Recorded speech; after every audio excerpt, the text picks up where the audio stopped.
శ్రీమాత్రే నమః. మహాలయ పక్షంలో పితృకార్యం చేయడం ద్వారా పితృశాపాలు తొలగుతాయి.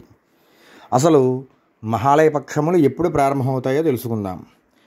భాద్రపద మాసంలో పౌర్ణమి వెళ్ళిన దగ్గర నుంచి అమావాస్యలోగా వచ్చే ఈ 15 రోజుల్ని మహాలయ పక్షములు అంటారు. ఈ 15 రోజులు పితృదేవతలకు గతించిన వారికి పిండ ప్రదానాదులు తిలతర్పణాదులు చేయడం ద్వారా గతించిన వారికి మోక్షం కలుగుతుంది. తద్వారా వంశాభివృద్ధి కలుగుతుంది.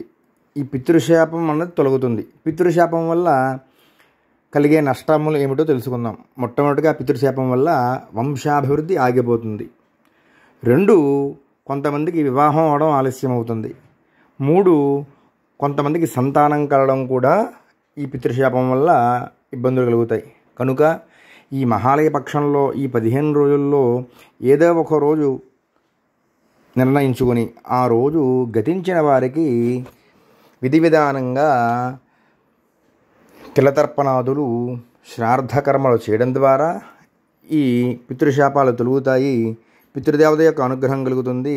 తద్వారా వంశం అభివృద్ధి చెందుతుంది. కనుక ఈ మహాలయ పక్షములు సెప్టెంబర్ 8వ తారీఖు నుండి సెప్టెంబర్ 21వ తారీఖు వరకు ఈ 15 రోజులు కూడా Mahalaya పక్షాలుగా నిర్ణయించబడినవి.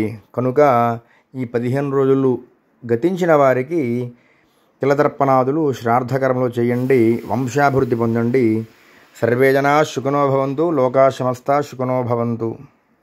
Please like, share, subscribe my channel.